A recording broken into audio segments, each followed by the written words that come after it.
আল্লাহ রাব্বুল আলামিন জানাই দিলেন, ইন্নাল্লাযীনা ক্বালু রাব্বুনাল্লাহ, নিশ্চয় যারা আমি আল্লাহকে রব বলে ঘোষণা দেবে। আল্লাহ পাক বললেন, বান্দারে আমাকে রব বলে ঘোষণা দিলেই হবে না, ওই রব শব্দের উপরে সীসা ঢালা প্রাচীরের মতো, পাহাড়ের মতো অটল হয়ে দাঁড়িয়ে থাকতে হবে। আল্লাহ পাক বললেন, সুম্মাস্তাকামু, পাহাড়ের মতো সীসা ঢালা প্রাচীরের মতো মজবুত হয়ে অটল হয়ে তোমরা দাঁড়িয়ে যাও।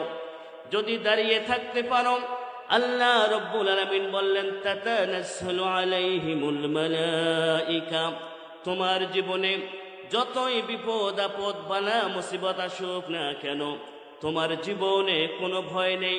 আমি আল্লাহ রাব্বুল আলামিন ফেরেশতা নাজিল করে দিয়ে তোমাদেরকে সাহায্য করব। আল্লাহ পাক বলেন, তাতানাজ্জালু আলাইহিমুল মালাইকা, ওই সময় ফেরেশতারা তাদের সাহায্যে পৃথিবীতে নেমে আসবে। আসার পরে বলবে, আল্লাহ তাখাফু ওয়ালা তাহজানু, ও আমার বান্দারা, ও আল্লাহর বান্দারা, তোমাদের কোনো ভয় নেই, তোমাদের কোনো চিন্তা নেই। ওয়াবশিরু বিল জান্নাতিল্লাতী কুনতুম তুআদুন, এই যে দেখো, এই সেই জান্নাত, যেই জান্নাতের ওয়াদা তোমাদেরকে দেওয়া হয়েছে। বলে আল্লাহু আকবার। আল্লাহ পাক বললেন, বান্দারে আমাকে রব বলে যদি স্বীকার করে নিতে পারো, তাহলে তোমার বিপদে আমি ফেরেশতা নাজিল করে দিয়ে তোমাদেরকে সাহায্য করব। ওই সময় ফেরেশতা তোমাদের চোখের সামনে জান্নাতকে তুলে ধরবে, যেই জান্নাতের ওয়াদা আমি তোমাদেরকে দিয়েছিলাম। তাহলে আলোচনা থেকে এটাই প্রমাণিত হয়, আল্লাহকে রব বলে স্বীকার করে নেওয়া এটা সহজ কোনো বিষয় নয়। কারণ আল্লাহ পাক বললেন, আল্লাহকে রব বলে স্বীকার করলে পাহাড়ের মতো দাঁড়িয়ে থাকতে হবে, সীসা ঢালা প্রাচীরের মতো দাঁড়িয়ে থাকতে হবে। কারণ আল্লাহকে রব বললে রবের যত আইন রয়েছে, রবের যত বিধান রয়েছে, সমস্ত আইন সমস্ত বিধানকে মেনে নিতে হবে। তাহলে আল্লাহকে রব বলা মানে সেই রবের পক্ষ থেকে যতগুলো বিধান এসেছে, সমস্ত বিধানগুলোর সামনে নিজেকে অবনত করে দেওয়া, তার সমস্ত বিধানগুলোকে মেনে নেওয়া।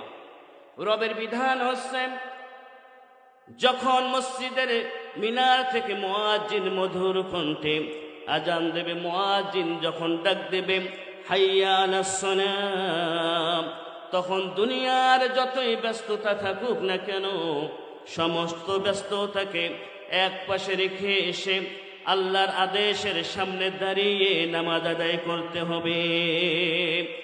আমি আপনি আল্লাহকে রব বলে স্বীকার করলাম, আল্লাহকে রব বলে মেনে নিলাম, রবের আইন মেনে নিলাম না। আল্লাহ পাক বলেন, বান্দা এটা কখনো আমাকে রব বলে স্বীকার করা হলো না। কারণ সুম্মাস্তাকামু, আমার আদেশ যখন তোমার সামনে এসে যাবে, ওই সময় সব কিছুকে এক পাশে রেখে আমার আদেশ পালন করার জন্য সীসা ঢালা প্রাচীরের মতো মজবুত হয়ে দাঁড়িয়ে থাকা লাগবে। আল্লাহ পাক বললেন, আমার পক্ষ থেকে যখনই কোনো আইন চলে আসবে, ওই আইনের সামনে তোমাকে সীসা ঢালা প্রাচীরের মতো দাঁড়িয়ে থাকা লাগবে। রবের আইন হচ্ছে, ওজনে কম দেওয়া যাবে না, মাপে কম বেশি করা যাবে না। যদি মাপে কম বেশি করা হয়, আল্লাহকে রব বলে স্বীকার করে নেওয়া হলো না। কেননা যারা ওজনে কম দেবে, আল্লাহ পাক বললেন, ওয়াইলুল লিল মুতাফফিফিন, এই লোকগুলোর জন্য দুর্ভোগ কাল কিয়ামতের ময়দানে। যারা ওজনে কম বেশি করে, নেওয়ার সময় বেশি করে নেয়, দেওয়ার সময় কম করে দেয়, আল্লাহ পাক বললেন, আমি কিয়ামতের ময়দানে এদেরকে জাহান্নামে নিক্ষেপ করব। যদি আমি আপনি আল্লাহকে রব বলে স্বীকার করি, তাহলে ওজনে কম দিতে আমরা পারি না। রবের আইন হচ্ছে, সুদ খাওয়া যাবে না, ঘুষ নেওয়া যাবে না। সুদ এবং ঘুষ এটা হচ্ছে মহা কবিরা গুনাহ। যারা আল্লাহকে রব বলে স্বীকার করে নেয়, তারা কখনো সুদের সাথে ঘুষের সাথে জড়িত হতে পারে না। কেননা সুদ এটা এত জঘন্য অপরাধ। আল্লাহর নবী অনেকগুলো গুনার কথা বলেছেন, কিন্তু এই সুদের গুনার ব্যাপারে নবীজি যেই কথা বলেছেন যে কেউ যদি সুদ খায় সে সরাসরি আল্লাহর সাথে যুদ্ধ ঘোষণা করলো। তাহলে কোনো মুসলমান আল্লাহর সাথে যুদ্ধ ঘোষণা করতে পারে? ঘোষণা করতে পারে না। যদি আল্লাহকে আমরা রব বলে স্বীকার করে নেই, তাহলে রবের আইন হচ্ছে সুদ খাওয়া যাবে না। এই জন্য আল্লাহ পাক বললেন, বান্দা আমাকে রব বলা এটা সহজ কোনো বিষয় নয়। এরপরে ঘুষের সাথে রবকে যারা স্বীকার করে নেয়, ঘুষের সাথে তারা জড়িত হতে পারে না, জেনা বেবিচারের সাথে তারা জড়িত হতে পারে না, তারা বেপর্দায় চলাফেরা করতে পারে না। রবের আইন যখন তাদের সামনে এসে উপস্থিত হয়ে যায়, এই লোকগুলো তখন সীসা ঢালা প্রাচীরের মতো দাঁড়িয়ে যাবে রবের আইনকে বাস্তবায়ন করার জন্যে। তাহলে রবের আইন হচ্ছে নামাজ আদায় করা। এই ইসলামের ভিতরে যতগুলো বিষয় রয়েছে তার মধ্যে নামাজের ব্যাপারে সবচাইতে বেশি কঠোর বিধান জারি করা হয়েছে। আজকে আমরা আল্লাহকে রব বলে স্বীকার করি, কিন্তু রবের পক্ষ থেকে আমাদের কাছে নামাজ এসেছে, সেই নামাজ আমরা আদায় করি না। তাহলে আল্লাহকে রব বলা আমার সঠিক হবে না যদি আমি নামাজ আদায় না করি। কারণ সাহাবায়ে কেরাম অন্য যে কোনো বিষয় যদি কেউ ছেড়ে দেয়, আমল না করে, তার ঈমান চলে যায়, এরকম সন্দেহ পোষণ করতেন না। নামাজের ব্যাপারে চার মাযহাবের মাসআলা যতটা কঠিন, অন্য কোনো বিষয়ে এত কঠোর মাসআলা তারা প্রয়োগ করে নাই। আল্লাহর সেই বান্দা কখনো নামাজ ছেড়ে দিতে পারে না। কারণ আল্লাহর নবী বলেছেন, মান তারাকা সালাতান মুতাআম্মিদান ফাকাদ কাফারা। যদি আল্লাহর কোনো গোলাম ইচ্ছাকৃতভাবে নামাজকে ছেড়ে দেয়, নবীজি বলেছেন ফাকাদ কাফারা, সেজন্য আল্লাহকে অস্বীকার করলো। নামাজের মাসআলার ব্যাপারে হযরতে ওমর রাদিয়াল্লাহু তাআলা আনহুকে প্রশ্ন করা হলে তিনি বলতেন যে এই ব্যক্তি নামাজ আদায় করে না, ইসলামের ভিতরে তার কোনো অধিকার নেই। মান লাম ইউসাল্লি লাইসা লাহু হিজ্জুন ফিল ইসলাম। যেই ব্যক্তি নামাজ আদায় করে না, ইসলামে সে নিজেকে মুসলমান পরিচয় দিতে পারে না। হযরত আলী রাদিয়াল্লাহু তাআলা আনহুকে যদি নামাজের মাসালা সম্পর্কে প্রশ্ন করা হতো, হযরতে আলী রাদিয়াল্লাহু তাআলা আনহু বলতেন, মান লাম ইউসাল্লি, যেই ব্যক্তি নামাজ আদায় করে না, ফাহুয়া কাফিরুন, ওই ব্যক্তির জন্য কাফির হয়ে যায়। তাহলে নামাজের বিষয়ে ইসলামের যত কঠোর মাসালা এসেছে, অন্য কোনো বিধানে এত কঠোর মাসালা আসে নাই। তাহলে আমাদের চার মাযহাব, হানাফি মাযহাব, শাফি মাযহাব, হাম্বলি এবং মালিকি মাযহাবে নামাজের মাসআলায় বলা হয়েছে। ইমাম শাফি এবং ইমাম মালিক রহমাতুল্লাহি আলাইহি বলেছেন, কোনো ব্যক্তি যদি মুসলমান দাবি করে আর যদি নামাজ আদায় না করে, উনি বলেছেন এই লোকগুলোর জানাজা নামাজ আদায় করা যাবে না, তবে তাদেরকে দাফন দিতে হবে, বিনা জানাজায় তাদেরকে দাফন দিতে হবে। আর ইমাম আহমদ ইবনে হাম্বল রহমাতুল্লাহি আলাইহি তিনি বলেছেন, কোনো ব্যক্তি যদি মুসলমান দাবি করে আর যদি নামাজ আদায় না করে, ওই ব্যক্তির জানাজার নামাজও আদায় করা যাবে না, এমনকি তাকে দাফনও দেওয়া যাবে না, তাকে জঙ্গলার মধ্যে ফেলায় দিয়ে আসতে হবে। বনের হিংস্র প্রাণী তাকে খেয়ে শেষ করে দেবে, তাকে দাফন দেওয়ারও কোনো প্রয়োজন নেই। একটা লোক যদি রমজান মাসে রোজাকে তরক করে, তার জানাজা পড়া যাবে না এমন মাসআলা কোনো মাযহাবের ইমাম দেয়নি।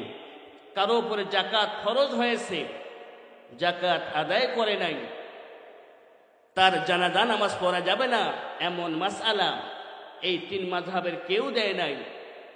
তাহলে একমাত্র ভয়ঙ্কর তারা যে বিষয়টা বলেছেন নামাজের ব্যাপারে, যে নামাজ আদায় না করলে তার জানাজা নামাজ পড়াও জায়েজ নেই। তাহলে নামাজ ইসলামের হচ্ছে একটা শ্রেষ্ঠ খুঁটি। নবীজি বলেছেন কিয়ামতের ময়দানে আল্লাহ সুবহানাহু ওয়া তাআলা সর্বপ্রথম জিজ্ঞাসা করবেন নামাজের ব্যাপারে, ইন্না আউওয়ালা মা ইউহাসাবু বিহি আবদু ইয়াউমাল কিয়ামাতি মিন আমালিহি সালাতুহু। কিয়ামতের ময়দানে আল্লাহ পাক তার বান্দাদেরকে যেই প্রশ্নগুলো করবেন তার ভিতরে সর্বপ্রথম প্রশ্ন করবেন, বান্দা দুনিয়াতে তুমি নামাজি ছিলে কিনা। তাহলে যারা রবকে, আল্লাহকে রব বলে মেনে নেয়, আল্লাহ পাক বলেন সুম্মাস্তাকামু, আমি রবের পক্ষ থেকে যত আইন যত বিষয় তোমাদের সামনে এসে যাবে তখন সীসা ঢালা প্রাচীরের মতো মজবুত হয়ে সব কিছুকে একদিকে রেখে রবের আইন আগে বাস্তবায়ন করা লাগবে। তাহলে নামাজ পড়া এটা রবের আইন। রমজান মাস পেলে রমজান মাসে রোজা রাখা এটা রবের আইন। যাদের সম্পদ রয়েছে যাকাত প্রদান করা রবের আইন। যাদের সম্পদ আছে যদি মক্কা যাওয়ার মতো সামর্থ্য থাকে তাদের উপরে হজ ফরজ, এটা হচ্ছে রবের আইন। আল্লাহ পাক সমস্ত কিছুকেই ফরজ করে দিয়েছেন। এই ফরজগুলো কেউ যদি আদায় না করে দুনিয়া থেকে বিদায় হয়ে যায়, আর যদি সেই ব্যক্তি তওবা না করে কিয়ামতের ময়দানে তাদেরকে জাহান্নামে নিক্ষেপ করা হবে। এগুলো যেমন রবের আইন, ঠিক রবের আইন হচ্ছে আল্লাহর জমিনে আল্লাহর আইনকে প্রতিষ্ঠিত করা।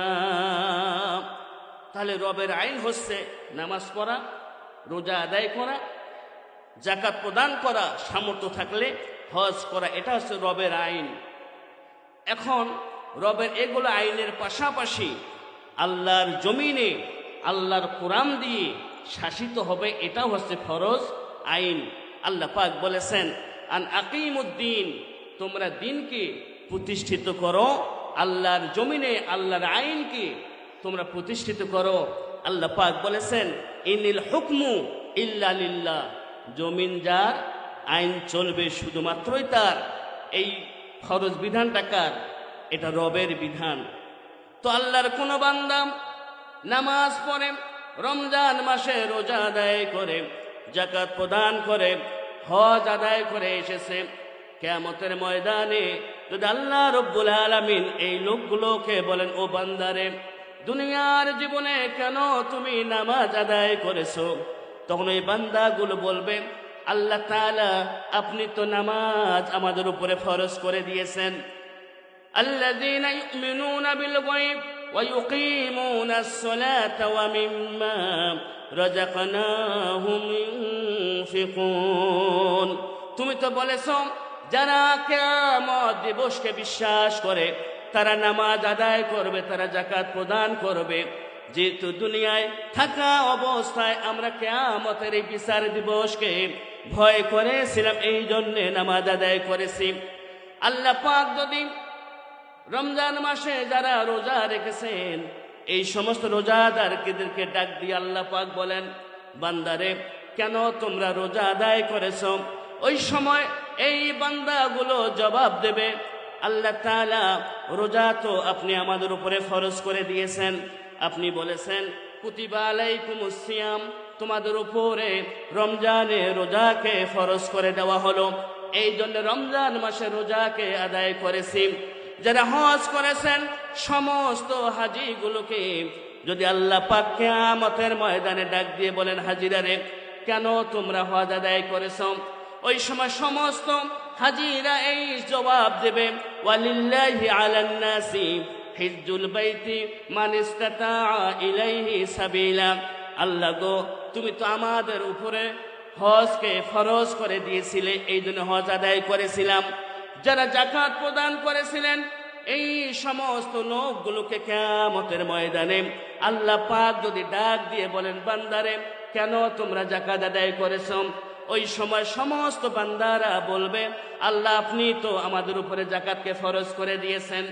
এরপর আল্লাহ পাক যদি বলেন বান্দারে তোমাদের উপরে এই বিষয়গুলো ফরজ করার কারণে তোমরা এগুলোকে আদায় করেছো, কিন্তু এর পাশাপাশি যে আমি এটাও ফরজ করে দিয়েছিলাম, জমিন যার, আইন চলবে শুধুমাত্রই তার।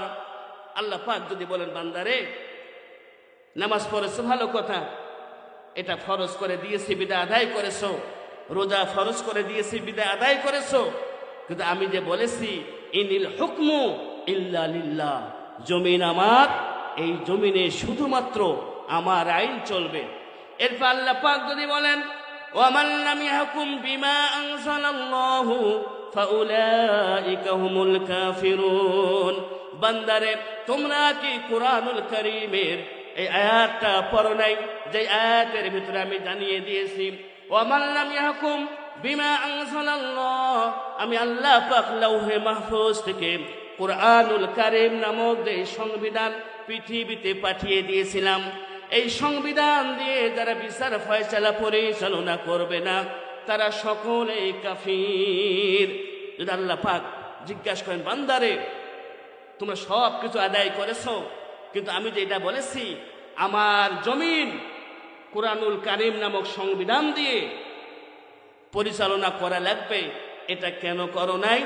এর জবাব দেবা, তারপরে জান্নাতে প্রবেশ করবা। আচ্ছা মুসলমান, বুকে সাহস থাকলে হাত দিয়ে বলুন তো, সেই দিন কি এর জবাব দেওয়া সম্ভবপর হবে? সম্ভবপর হবে না। জান্নাত যাওয়াও কি সম্ভবপর হবে না? কারণ আল্লাহ পাক বলেছেন বান্দা আমি তোমাদের উপরে যেই কুরআনুল কারীম পাঠিয়ে দিয়েছি এটার কিছু মানবা আর কিছু মানবা না, এমনটা হতে পারে না।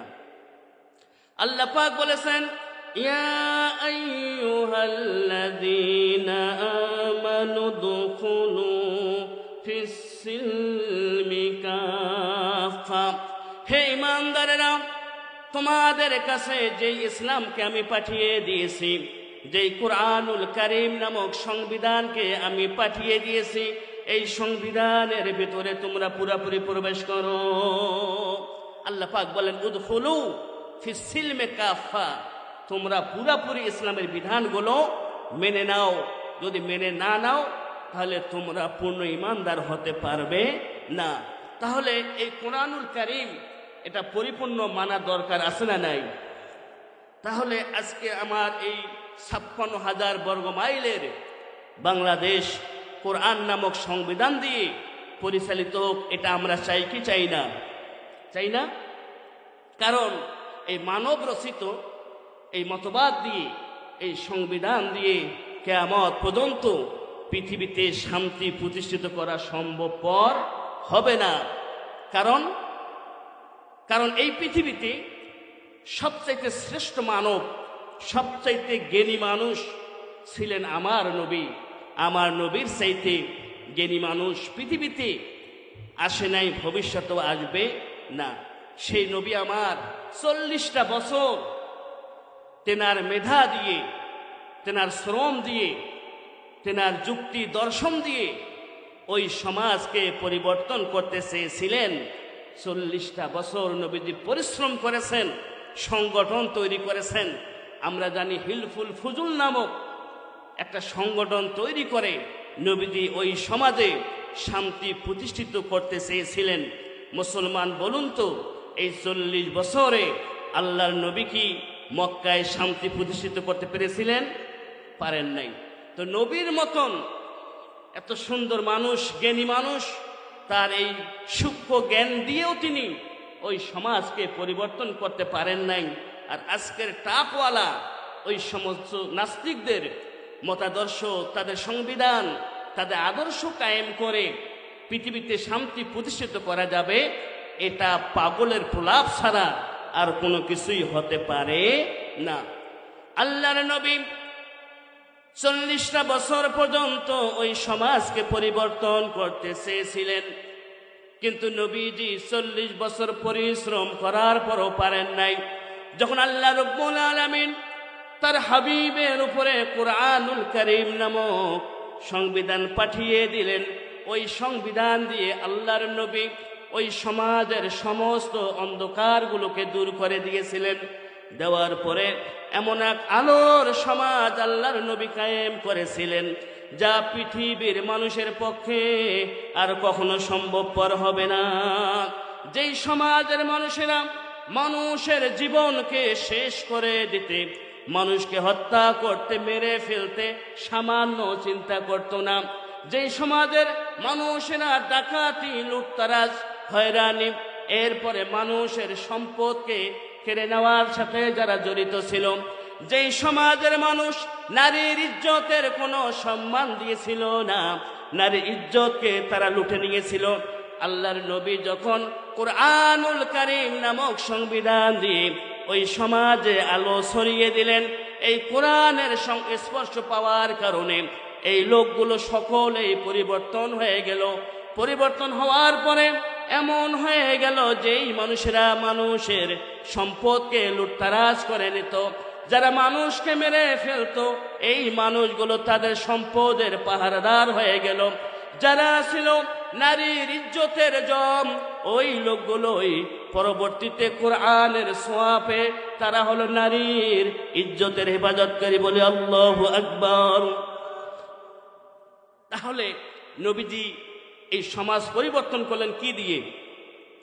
কোরআনুল কারীম নামক সংবিধান দিয়ে আল্লাহর নবী এই সমাজকে পরিবর্তন করেছিলেন। যদি আজকে আমাদের এই খুনে ধরা, এই লুটেরা সমাজ, যেই সমাজে মানুষের কোনো অধিকার নেই, এই সমাজকে যদি আমরা পরিবর্তন করতে চাই, তাহলে কোরআনুল কারীম নামক সংবিধান এই বাংলার জমিনে প্রতিষ্ঠিত করা দরকার আছে না নাই? কেমনে হবে? আজকে মানুষ অনেকটা আশাবাদী, যে মানুষ বলে যদি সমস্ত হুজুরেরা একখানে হতে পারত, তাহলে আজকে এই বাংলাদেশ হুজুররাই শাসন করত। এরকম কথা বলে কি বলে না? কিন্তু মানুষ যত আশা করুক না কেন, আসলে কি হুজুরেরা একখানে হবে? মনে হয়তো হবে না। তবে খাস করে আমরা দোয়া করব যেন শেষ পর্যন্ত আমরা সমস্ত ইসলামী দলগুলো যেন আমরা ঐক্য হতে পারি। আজকে আলেমে আলেমে এতটাই বিভেদ, আলেমে আলেমে এতটা দূরত্ব, এক আলেম আর এক আলেমকে দেখলে সহ্য করতে পারে না। যাদের মাথায় পাঁচকুল্লি টুপি, যদি আমার মতো এরকম উঁচু টুপিওয়ালা লোক ওই রাস্তা দিয়ে হেঁটে যায়, ওই পাঁচকুল্লি মাথায় থাকার কারণে আমি তাকে সালাম দেই না।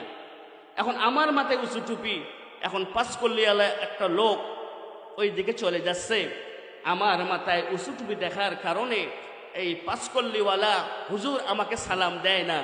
এরকম আমাদের সমাজের অবস্থা আছে কি নাই? তো এই সমাজ কেমনে পরিবর্তন হবে? আল্লাহ পাক বলছেন, ওয়াতাসিমু বিহাবলিল্লাহি জামিয়া, যে হে আমার বান্দারা, তোমরা সকলেই একত্রিত হয়ে আমার দিনকে মজবুত করে, তোমরা শক্ত করে আঁকড়িয়ে ধরো। আর আজকে আমরা দলে দলে বিভেদ হয়ে গেছি, ভাগ হয়ে গেছি। আল্লাহ পাক বললেন, ওয়ালা তাতাফাররাকু, তোমরা বিভিন্ন দলে দলে ভাগ হয়ে যেও না। আলেমে আলেমে বিভেদ, এখন জালেমে জালেমে দোস্তি, পথের ঠিকানা জানা নেই কারো, কে কোথায় পাবে স্বস্তি, কে কোথায় পাবে স্বস্তি। আলেমে আলেমে বিভেদ, এখন জালেমে জালেমে দোস্তি, পথের ঠিকানা জানা নেই কারো, কে কোথায় পাবে স্বস্তি, কে কোথায় পাবে স্বস্তি। নামাজে দুহাত বাঁধবে কোথায়, নাভির উপরে নিচে, আমিন বলবে সুপিসারে নাকি সজোরে আওয়াজ ফুকে। সালাতে দুহাত বাঁধবে কোথায়, নাভির উপরে নিচে, আমিন বলবে সুপিসারে নাকি সজোরে আওয়াজ ফুকে। ছোট আর ছোট বিষয় নিয়েও চলছে ভীষণ দ্বন্দ্ব, সব দল বলে আমরাই ভালো, অন্যরা কালো মন্দ। কথা বলুন ঠিক কিনা? সব দল বলে আমরাই ভালো, আমরাই জান্নাতি, বাকি সব ভ্রান্ত। এরকম কথা আমাদের সমাজে আছে না? তো কবি বলতেছেন যে সব দল বলে আমরাই ভালো, বাকিরা কালো আর মন্দ। এই সুযোগে দেখো আবরাহা হাকিয়ে বেড়ায় হস্তি, জালেমে জালেমে দোস্তি, জালেমে জালেমে দোস্তি, আলেমে আলেমে বিভেদ এখন জালেমে জালেমে দোস্তি, পথের ঠিকানা জানা নেই কারো, কে কোথায় পাবে স্বস্তি, কে কোথায় পাবে স্বস্তি। ফরজ নিয়ে তো মারামারি নেই, নফল সফল ডুব, টুপির আকার আকৃতি নিয়ে গবেষণা হয় খুব। কথা বলুন ঠিক কিনা? আজকে টুপির আকার নিয়ে অনেক গবেষণা হয়। পাস করলে টুপি দেখলেই মনে হয় এটা হয় হেফাজত হবে, না হয় চরমনাই হবে। আর উঁচু টুপি দেখলে মনে হয় এটা জামাতে ইসলাম হবে, আর না হয় আটরশির মতো ভণ্ড কোনো দরবারের লোক হবে। আজকে টুপি মাথায় দেখলে একটা মানুষকে আমরা জাস্টিফাই করি, তাকে আমরা বিচার করি যে লোকটা অমুক দলের হতে পারে। আসলে একটা উঁচু টুপি মাথায় দিলেই কি সে ভিন্ন দলের হতে পারে? তাহলে আমাদের মস্তিষ্ক, আমাদের চিন্তাধারা কত নিচে নেমে গেছে। টুপির আকৃতি দেখেই আমরা ফতোয়া দিয়ে দেই। তো ফরজ নিয়ে তো মারামারি নেই, নফল সফল ডুব, টুপির আকার আকৃতি নিয়ে গবেষণা হয় খুব। এই সুযোগেই দেখো আবরাহা হাকিয়ে বেড়ায় হস্তি, জালেমে জালেমে দোস্তি, জালেমে জালেমে দোস্তি, আলেমে আলেমে বিভেদ এখন জালেমে জালেমে দোস্তি, পথের ঠিকানা জানা নেই কারো, কে কোথায় পাবে স্বস্তি, কে কোথায় পাবে স্বস্তি। তাহলে আজকে আমাদের এই বিভেদগুলো দূর করার প্রয়োজন আছে কিনা? এই বিভেদগুলো অবশ্যই আমাদেরকে দূর করতে হবে। তো আল্লাহ রাব্বুল আলামিন বললেন, ইন্নাল্লাযীনা ক্বালু রাব্বুনাল্লাহ, নিশ্চয় যারা আমি আল্লাহকে রব বলে স্বীকার করে নেবে, আমি আল্লাহকে যে প্রভু বলে স্বীকার করে নেবে, তাদেরকে সেই রবের আইনের সামনে নিজের মাথাকে নত করে দিতে হবে। কারণ আল্লাহকে রব বলে স্বীকার করে নেওয়া এটা সহজ কোনো বিষয় নয়। যারাই আল্লাহকে দুনিয়ায় রব বলে স্বীকার করে নিয়েছেন, তাদের উপরে বাধা এসেছে, জুলুম এসেছে, তাদেরকে দুনিয়া থেকে বিদায় করে দেওয়া হয়েছে, তাদেরকে জেলখানায় বন্দী করা হয়েছে। যারাই রবের দাওয়াত দিয়েছেন, রবের আইনকে, রবের বিধানকে যারাই দুনিয়ায় প্রতিষ্ঠিত করতে চেয়েছিল, তারা বাতিলদের দ্বারা বাধার সম্মুখীন হয়েছে।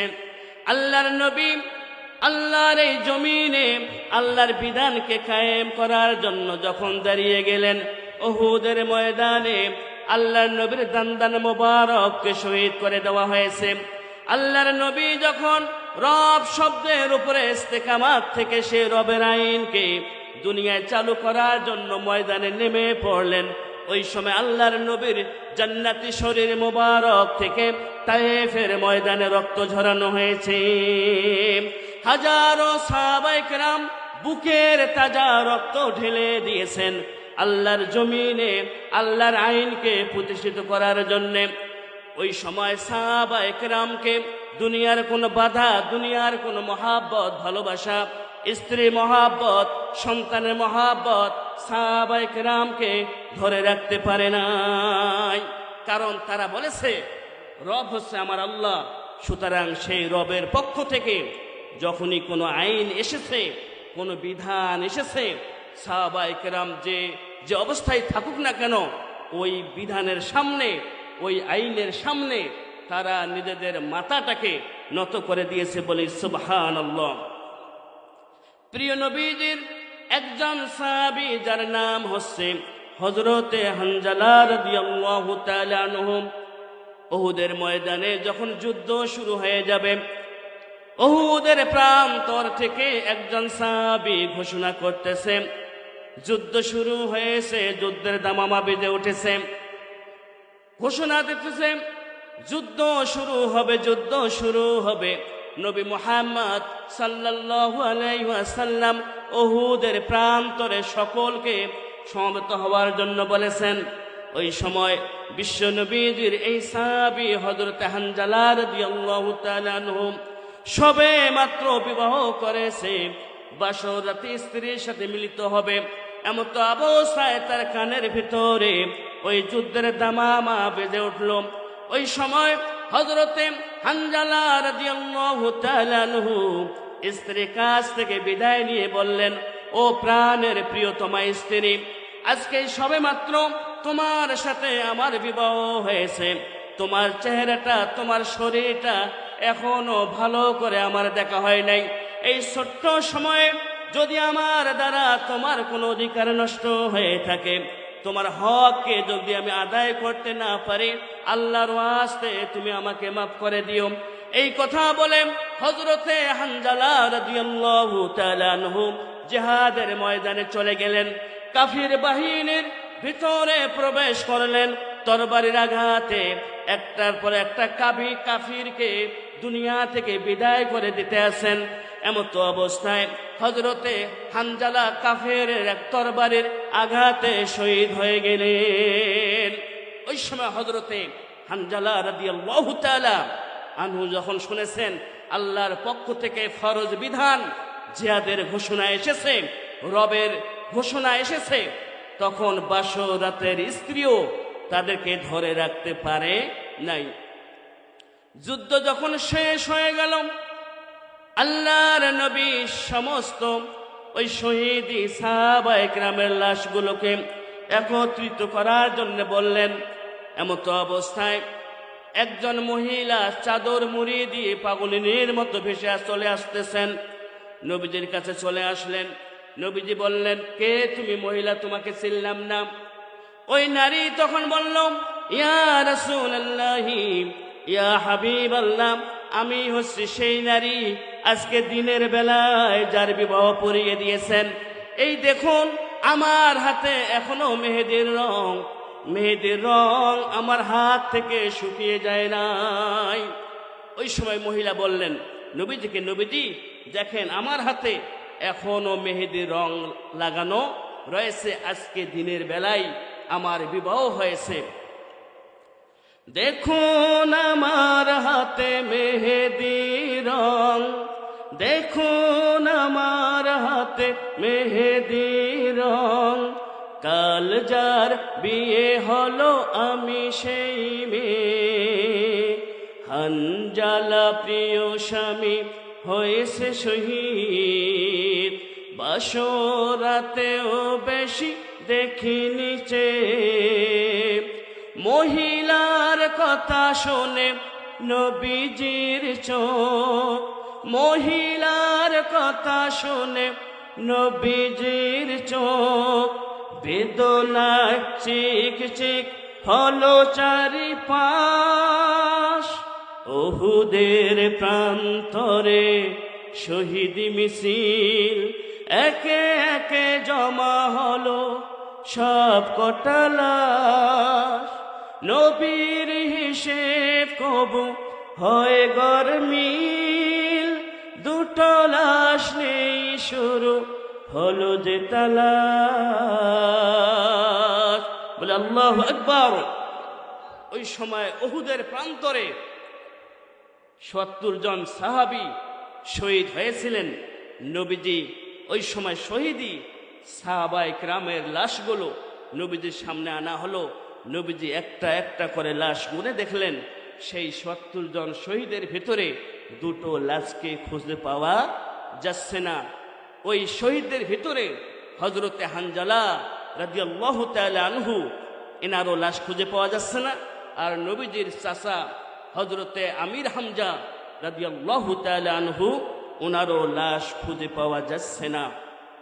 এই হযরতে আমির হামজা রাদিয়াল্লাহু তাআলা আনহু, ইনি ছিলেন নবীজির চাইতে বয়সে 2 বছর, কোন কিতাবের ভিতরে এসেছে 4 বছর বড় ছিলেন। হযরতে আমির হামজা নবীজির চাইতে 2 বছর মতান্তরে 4 বছর বয়স, 4 বছরে তিনি বড় ছিলেন। যেদিন হযরতে আমির হামজা, যিনি ছিলেন আমিরুল শুহাদা, শহীদদের যিনি নেতা, এই আমির হামজা রাদিয়াল্লাহু তাআলা আনহু যেদিন তিনি শহীদ হলেন, ওই দিন তার বয়স হয়েছিল 59 বছর। উনি 59 বছর বয়সে দুনিয়া থেকে বিদায় হয়েছেন, সেই আমির হামজার লাশকে খুঁজে পাওয়া যাচ্ছে না, এদিকে হানজালারও লাশ খুঁজে পাওয়া যাচ্ছে না। আল্লাহর নবী সাহাবায়ে কেরামকে বললেন, ও আমার সাহাবীরা, দেখো তো আমার সাহাবী হানজালার লাশ কোথায়, আমির হামজার লাশ কোথায়? খুঁজতে খুঁজতে হঠাৎ করে হযরতে হানজালার লাশের সন্ধান পাওয়া গেল। চারিদিকে শোরগোল শুরু হয়ে গেছে, কোলাহল শুরু হয়ে গেছে। ওই তো হানজালার লাশ দেখা যায়, ওই তো হানজালার লাশ দেখা যায়। এমতো অবস্থায় আল্লাহর নবী সেখানে চলে আসলেন। দেখেন হানজালা রাদিয়াল্লাহু তাআলা আনহু শহীদ হয়েছেন, কিন্তু তার লাশটা শূন্যের উপরে ভেসে রয়েছে। হযরতে হানজালা রাদিয়াল্লাহু তাআলা আনহু শহীদ হয়েছেন। শহীদ হওয়ার পরে তো সাধারণত মাটিতে লুটে পড়ে থাকার কথা ছিল, কিন্তু হযরতে হানজালা রাদিয়াল্লাহু তাআলা আনহুর দেহটা শূন্যের উপরে ভেসে রয়েছে। সাহাবায়ে কেরাম দেখে একটু ভয় পেয়ে গেলেন, অবাক হয়ে গেলেন যে হানজালার লাশটা কেন শূন্যের উপরে ভেসে রয়েছে।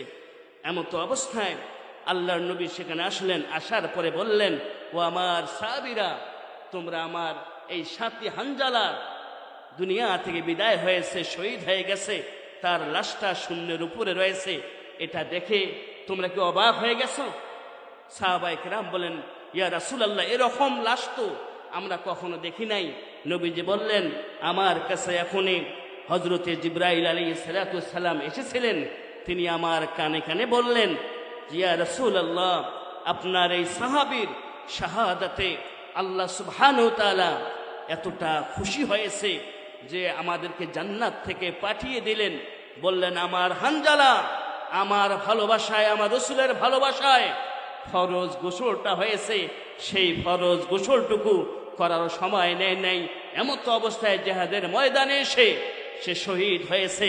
তোমরা গিয়ে জমজমের পানি দিয়ে, রবের বিধান আসলে স্ত্রীর মহব্বত তাদেরকে ধরে রাখতে পারে না। এই জন্য আল্লাহ পাক বলেন, বান্দা আমাকে রব বলে স্বীকার করে নেওয়া এটা সহজসাধ্য কোনো বিষয় নয়। এই পৃথিবীতে যারাই আল্লাহকে রব বলে স্বীকার করে নিয়েছেন, তাদের উপরে বাধা এসেছে, তাদের উপরে হামলা এসেছে, তাদের নামে মামলা করা হয়েছে, তাদেরকে ফাঁসির কাস্টে ঝুলিয়ে পৃথিবী থেকে বিদায় করে দেওয়া হয়েছে। কাউকে 13টা বছর জেলখানায় বন্দি করে ধুকে ধুকে মেরে ফেলারও ষড়যন্ত্র করা হয়েছিল। যখন ধুকে ধুকে আল্লাহর সেই বান্দা জেলখানায় মরে গেল না, সর্বশেষ বিষ প্রয়োগ করে দুনিয়া থেকে তাকে বিদায় করে দিয়েছে। তাহলে আল্লাহকে রব বলে স্বীকার করা এটা সহজ কোনো বিষয় নয়। আল্লাহ রাব্বুল আলামিন বললেন, আহাসিবান নাসু আন ইউতরাকু আন ইয়াকুলু আমান্না ওয়া হুম লা ইফতানুন। আল্লাহ রাব্বুল আলামিন বললেন, আহাসিবান নাস, ও মানুষেরা, তোমরা কি ধারণা করো, তোমরা কি আন্দাজ করো, আইয়ুতরাকু, তোমাদেরকে ছেড়ে দেওয়া হবে, আইয়াকুলু, তোমরা বলবে, আমান্না, আমরা আমাদের রবের উপরে ঈমান এনেছি, বিশ্বাস এনেছি, এই কথাটুকু বললেই তোমাদেরকে ছেড়ে দেওয়া হবে? তোমরা কি এটা মনে করো? আল্লাহ পাক বললেন, ওয়াহুম লা ইফতানুন, তোমরা যে আমাকে রব বলে বিশ্বাস করো, এই আমাকে রব বলে বিশ্বাস করো, এই বিশ্বাসটাকে আমি তোমাদের কাছে পরীক্ষা করে নেব। আসলে তোমরা সত্যিকারে আমাকে বিশ্বাস করো কি করো না, এটা আমি অবশ্যই অবশ্যই পরীক্ষা করে নেব। তাহলে আল্লাহকে রব বলেছেন যারা, এই রবের উপরে সীসা ঢালা প্রাচীরের মতো ইস্তেকামাত তাদেরকে থাকতে হয়েছে। বাংলাদেশের একজন কিংবদন্তি মুফাসসির, যিনি গোটা পৃথিবীতে প্রায় কুরআনুল কারীমের আলোগুলো ছড়িয়ে দিয়েছিলেন, সে আল্লামা দেলওয়ার হোসেন সাইদি সাহেব হুজুর, যাকে জেলখানায় বন্দী করার পরে প্রলোভন দেখানো হয়েছিল, যেই প্রলোভন, যেই লোভ লালসা প্রিয় নবী মুহাম্মদ রাসূলুল্লাহ সাল্লাল্লাহু আলাইহি ওয়াসাল্লামকে দেখানো হয়েছে, সেই লোভ লালসাই আমাদের এই কোরআনের পাখিকেও দেখা হয়েছিল। আল্লাহর নবী যখন কোরআনের সমাজ প্রতিষ্ঠিত করার জন্য মক্কার ভিতরে আল্লাহর নবী যখন চেষ্টা করলেন, মদিনায় যখন চেষ্টা করলেন, কাফিররা বিভিন্নভাবে বাধা দেওয়ার পর যখন জয়লাভ করতে পারল না, সর্বশেষ নবী মুহাম্মদুর রাসূলুল্লাহ সাল্লাল্লাহু আলাইহি ওয়াসাল্লামকে তারা প্রস্তাব দিলেন, ও মুহাম্মদ, তুমি তোমার রবের ইবাদত করতে পারো, আমাদের কোনো বাধা নেই, তবে এই সমাজটা আমরা আমাদের নিয়ম অনুযায়ী পরিচালনা করব। তুমি কি চাও? তুমি যদি উহুদ পাহাড় পরিমাণ স্বর্ণ চাও, তুমি যদি ক্ষমতা চাও, তোমাকে ক্ষমতা দেওয়া হবে, দুনিয়ার টাকা পয়সা ধন সম্পদ দেওয়া হবে, দুনিয়ার সুন্দরী সুন্দরী নারীগুলো যদি চাও, দুনিয়ার সমস্ত সুন্দরী নারীগুলো তোমাকে দেওয়া হবে।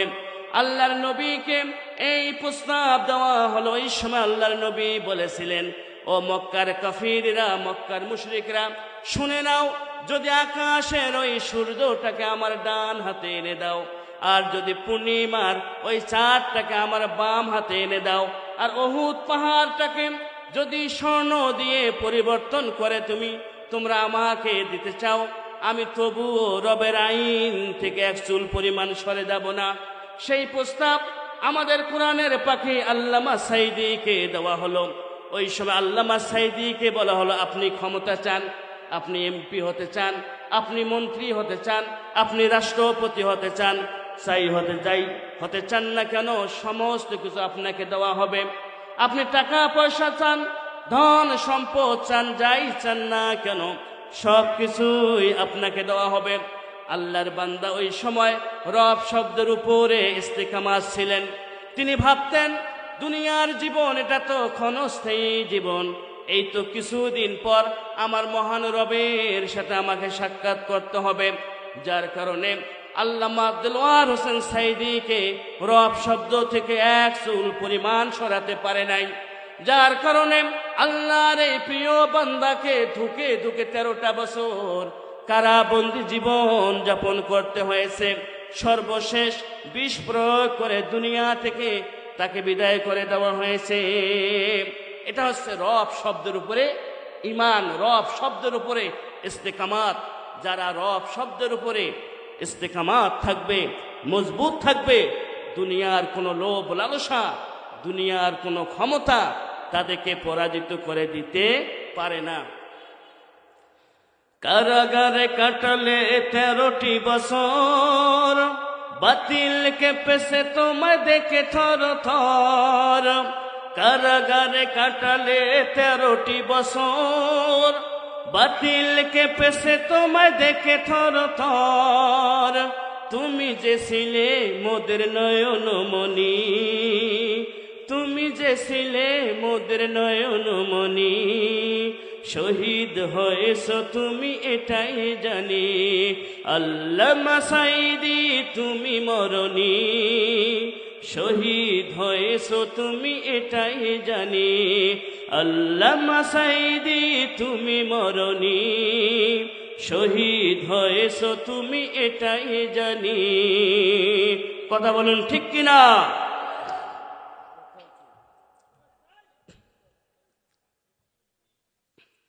তাহলে আল্লামা সাইদি আল্লাহকে রব বলার পরে সেই রব শব্দের উপরে সীসা ঢালা প্রাচীরের মতো মজবুত হয়ে দাঁড়িয়ে ছিলেন। যার কারণে দুনিয়ার কোনো লোভ লালসা, দুনিয়ার কোনো এই সমস্ত বাজে চিন্তা রব শব্দ থেকে ওনাকে বিরত রাখতে পারে নাই। সুতরাং যারা আল্লাহকে রব বলে স্বীকার করে নেবে, সেই রবের উপরে তাদেরকে ইস্তেকামাত থাকবে।